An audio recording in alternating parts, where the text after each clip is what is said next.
Қайырлы күн достар, қалдарыңыз қалай? Бүгін сіздермен мен Банафи пай чизкейгінің рецептісімен бөліспекшімін. Қазіргі биылғы жылдың тренді және де хит болып жатқан чизкейк және де көп жерде ақылы мастер-класс болып жатқан екен. Мен сіздерге тегін мастер-классымен бөліспекшімін. Міндетті түрде видеоның соңына дейін бір қарап, жақсылап ұғып алыңыздар. Мен планетарлы миксерді пайдаландым. Сіздер қолдарыңызбен жасасаңыздар да болады. Менде бұл жерде ұн, және де кукурузды крахмал, және де қант ұнтағы үшеуін жақсылап осылай біріккенше бір араластырып аламыз. Ингредиенттердің барлығын описанияға міндетті түрде қалдыратын боламын. Міне жақсылап бір араластырып аламыз. Барлығы біріккенге дейін сіздер қолдарыңызбен араластыра берсеңіздер болады. Енді осы құрғақ ингредиенттерге бөлме температурасындағы еріп тұрған сары майымызды салып, жақсылап ұнмен біріктіретін боламыз. Өте рассыпчатый болып шығуы тиіс. Мен осы планетарлы миксерді жасадым, барлығын сіздер қолдарыңызбен үге берсеңіздер болады.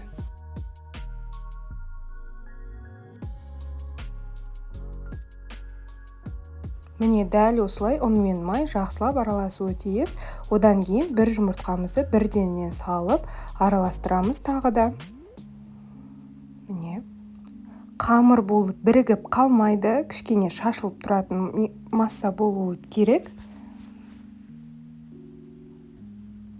Жақсылап жұмыртқамен бірге араластырамыз осылай. Қамырымыз міне дайын болды. Осы кезде пештеріңіз 170 градуста қызып тұратын болсын. Пергамент бумагасын противенге салып, барлығын салатын боламыз. Бұл основа бізде 2 чизкейкке жетеді. 2 чизкейк пісіретін боламыз бұл основадан. 170 градуста жарты сағат көлемінде пісіріп аламыз, кішкене қызарғанға дейін. Барлық қамырды осылай кішкене жайып шығамыз. Пісіп жатқан кезде 2 рет бетін ашып, араластырып қойсаңыздар болады. Мен солай еттім, себебі артқы жағы көбіне тез пісіп кетеді, сондықтан да кішкене араластырып отырсаңыздар болады. Міне коржымыздың основасы дайын, пісіп шықты. Осындай кішкене сарғыш, қоңыр болуы тиіс. Қатты қоңыр қылмаңыздар. Жарты сағаттың 25 минут, 30 минуттың өзі жеткілікті. Дәл осылай теңде 2 бөлікке бөліп аламыз. 330 граммнан 2 чизкейкке жететіндей етіп. Міндетті түрде екіншісін бірденнен жасамайтын болсаңыздар, екінші бөлігін тоңазытқышта сақтаңыздар. Салафанға салып, бірденнен үгітіп алыңыздар да. Осылай жақсылап салып аламыз. Бірденнен ыстық күйінде үгіте берсеңіздер болады. Кез келген заттың көмегімен тек үгітсек болды. Основамыз дайын. Осыған бөлме температурасына еріп тұрған 50 грамм сары майды салып, тағы да араластыратын боламыз. Лопатаның көмегімен немесе қасықтың көмегімен де араластыра берсеңіздер болады. Қол салып қажеті жоқ. Жақсылап бірігуі тиіс, және де шашылып тұрған болады, яғни рассыпчатый болады. Міне дәл осылай болуы тиіс. Енді коржымызды осы формаға салатын боламыз. Бірінші пергамент бумагасын, және де одан кейін астына фольганы осылай орап, кішкене тығыздап шешетіне жабыстыратын боламыз. Міне осылай шешетін қысып. Фольганы және пергамент бумагасын астына төсегеннен кейін жақсылап шет-шетіне 5-6 см биіктікте осылай еріп тұрған сары майды жағып шығамыз.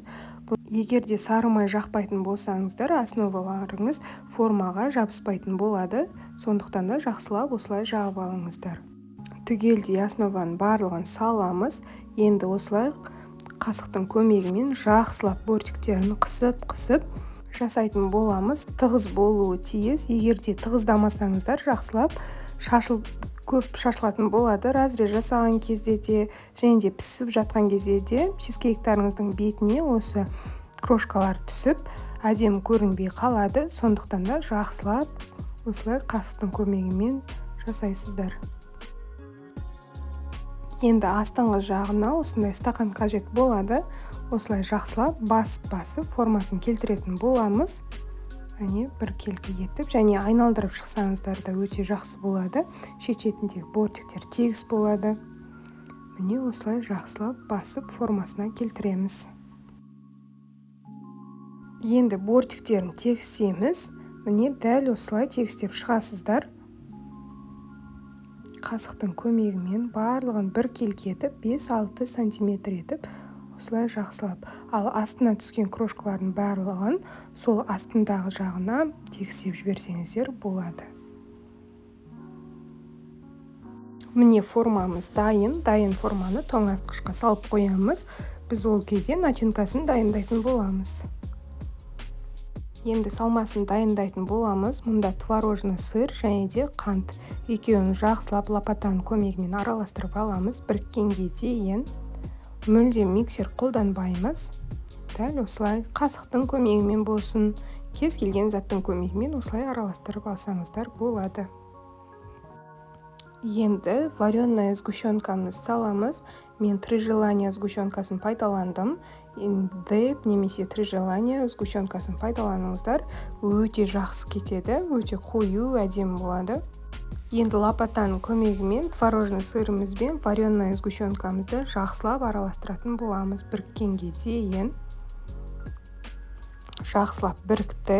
Енді жұмыртқаларымызды біртіндеп салып жақсылап араластыратын боламыз венчиктің көмегімен. Енді міне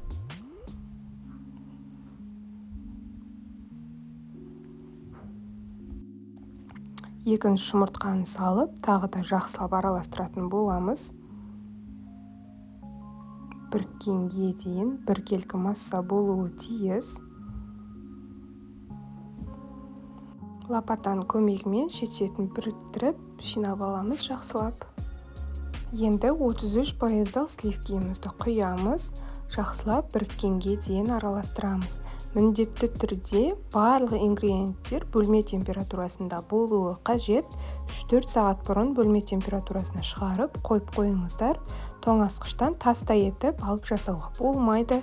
Сливкімізде творожный сыр, жұмыртқа барлығы да бөлме температурасында тұруы тиіс. Форманы тоңазытқыштан шығардым. Енді барлық начинканы бірденнен салатын боламыз.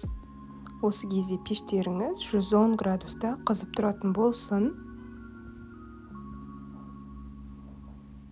Енді бетін тегістеп жібереміз дәл осылай. 110 градуста водяной баняда пісетін болады. Жаңағы основамыз піскен мендегі бұл противень.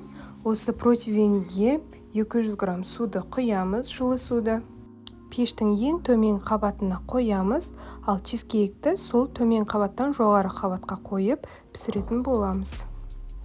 Міне пісіп шықты, беті дәл осылай пудинг сияқты дірілдеп тұрады. Менде пештің қызуы кішкене қаттырек болып кетті, 120-ға қойған екенмін. Сондықтан да сіздер 110 градуста 1 сағат 40 минуттың ішінде пісіріп алсаңыздар болады. Беті осылай көтеріліп келе жатқан кезде 1 сағат 30 минутта ала берсеңіздер де болады негізінде.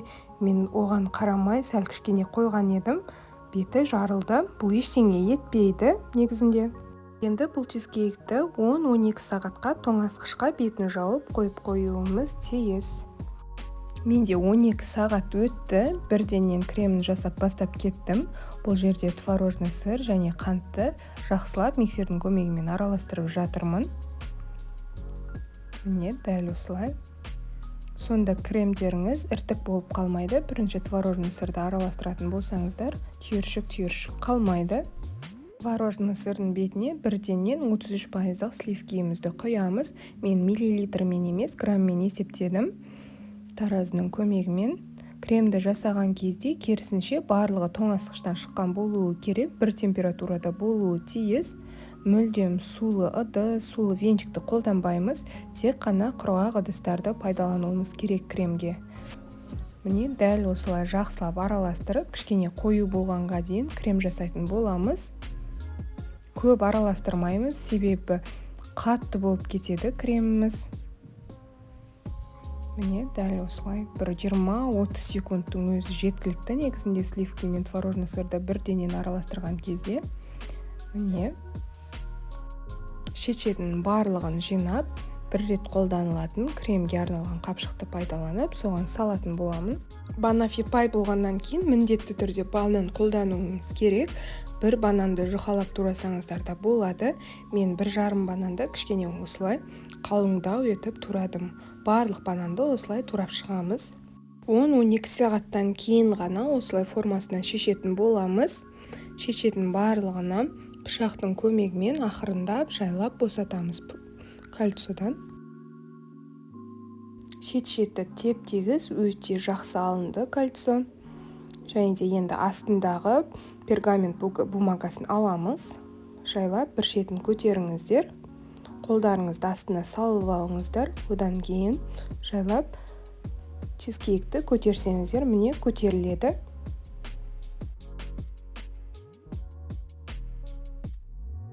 Енді карамелін саламыз бетіне. Менде карамельдің орнына 3 желания сгущенкасын пайдаландым. Вареная сгущенка. Дәл осылай жағып шығамыз. Егер де қалауларыңызша қолдан карамель жасасаңыздар, жасаған өте дұрыс. Менің YouTube каналымда Snickers тортында мен карамельді жасаған болатымын. Сол жерден көрсеңіздер болады. Міндетті түрде описанияның астында ссылкасын қалдыратын боламын.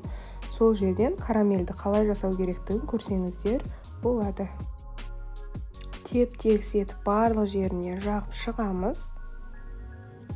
Мен кремді бетіне бірденнен жағып жіберген екенмін. Сондықтан да бірінші сіздер карамельден кейін бірденнен бананды салуды ұмытпаңыздар. Мен бананды енді салып жатырмын. Бетіне жағылған кремді карамельдің бетіне кішкене жағып жібердім.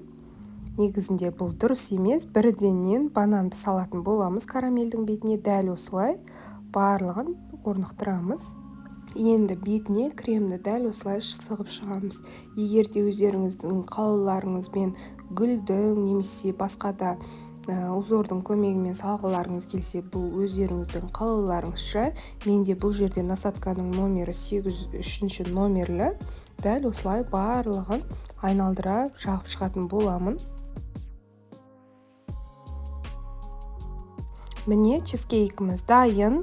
Дайын болған чизкейкті 1,5 сағатқа тоңазытқышқа қойып қойсаңыздар болады, кремі қатқанға дейін. Міне тоңазытқыштан шығардым. Бірденнен кесіп көрсететін боламын, ішінің қалай болғанын сіздерге. Түрі де өте аппетитный, әдемі болып тұр. Және де бұл чизкейкті жасағаннан кейін пирогын жегілеріңіз келмей қалады. Сөз беремін, өте керемет болады, сочный болып шығады. Егер де менің видеом ұнаса, міндетті түрде өзіңіздің пікіріңізді қалдырып кетіңіз төменде, және де лайк басуды да ұмытпаңыз. Және де менің видео рецепттерімді жоғалтып алмас үшін міндетті түрде подписация батырмасын басып, жанындағы қоңыраушаны басып қойыңыз. Менің бірде-бір рецепттерімді жіберіп алмайсыз. Және де осы ақылы чизкейктердің барлығын мен алдағы уақытта каналыма жүктейтін боламын. Тегін мастер-класс сіздерге. Дәмі сөзбен айтып жеткізе алмайым, өте тәтті және де дәмді болған, ерекше болған. Бананның творожный сырымен үйлесімі өте керемет болған. Міндетті түрде осы рецептпен жасаңыз, және де жасап жатсаңыз, мен төменде Instagram парақшамды қалдыратын боламын, сонда бөлісуді ұмытпаңыз. Ас болсын, сау болыңыздар.